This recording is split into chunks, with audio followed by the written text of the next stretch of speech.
Ikalimang kabanata. Mayroon na tayong magandang relasyon sa Diyos. Kaya ngayong itinuturing na tayong matuwid dahil sa pananampalataya natin sa ating Panginoong Hesukristo, mayroon na tayong magandang relasyon sa Diyos. Sa pamamagitan ni Jesus at dahil sa ating pananampalataya, tinatamasa natin ngayon ang biyaya ng Diyos at nagagalak tayo dahil sa ating pag-asa na makakabahagi tayo sa kadakilaan ng Diyos. At nagagalak din tayo kahit na dumaranas tayo ng mga paghihirap, dahil natututo tayong magtiis. Alam natin na ang pagtitiis ay nagpapabuti sa ating pagkatao. At kung mabuti ang ating pagkatao, may pag-asa tayo na makakabahagi tayo sa kadakilaan ng Diyos. At hindi tayo mabibigo sa ating pag-asa, dahil ipinadama ng Diyos sa atin ang kanyang pagmamahal sa pamamagitan ng banal na Espiritu na ibinigay niya sa atin. Nang wala tayong kakayahang makaligtas sa kaparusahan, namatay si Kristo para sa ating mga kasalanan sa panahong itinakda ng Diyos. Bihira ang taong mag-aalay ng kanyang buhay para sa isang taong matuwid. Bagamat maaaring mayroong maglakas loob na ibigay ang kanyang buhay para sa isang mabuting tao. Pero ipinakita ng Diyos sa atin ang kanyang pag-ibig sa ganitong paraan.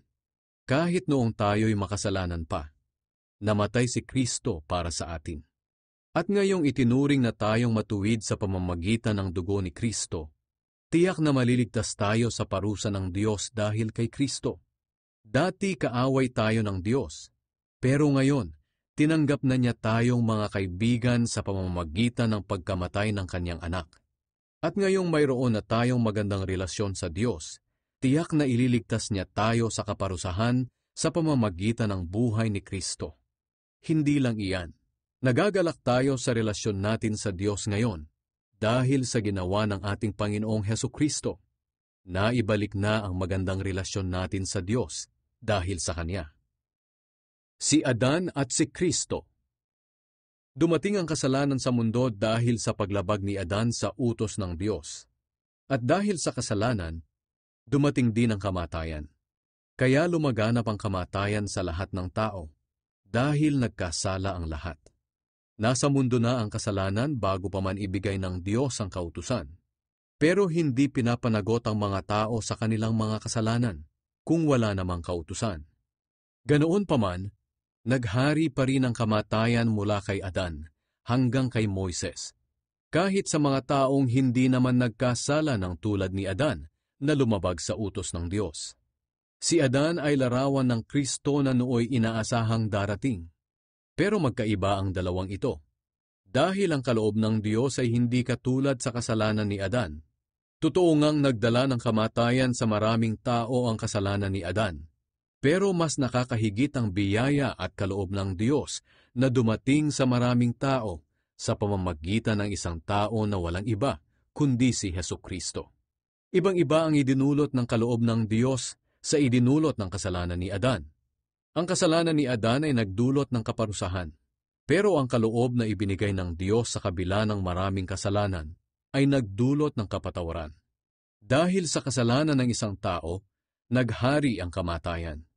Pero dahil sa ginawa ng isa pang tao na si Hesukristo, ang mga taong tumanggap ng masaganang biyaya at kaloob ng Diyos ay itinuring niyang matuwid.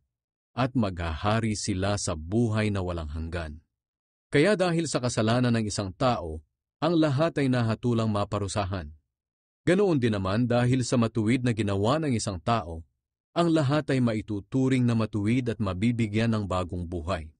Kung sa pagsuway ng isang tao marami ang naging makasalanan, ganoon din naman dahil sa pagsunod ng isang tao, marami ang itinuring ng Diyos na matuwid. Ibinigay ng Diyos ang kautusan para ipakita sa mga tao na marami ang kanilang pagsuway, at nadadagdagan pa nga dahil sa kautusan. Pero kung nadadagdagan ang pagsuway, higit na nadadagdagan ang biyaya ng Diyos. Kaya kung paano naghari ang kasalanan at nagdulot ng kamatayan, ganoon din naman naghahari ang biyaya ng Diyos at nagdudulot ng buhay na walang hanggan. At dahil sa ginawa ng ating Panginoong Hesukristo, itinuring tayong matuwid ng Diyos.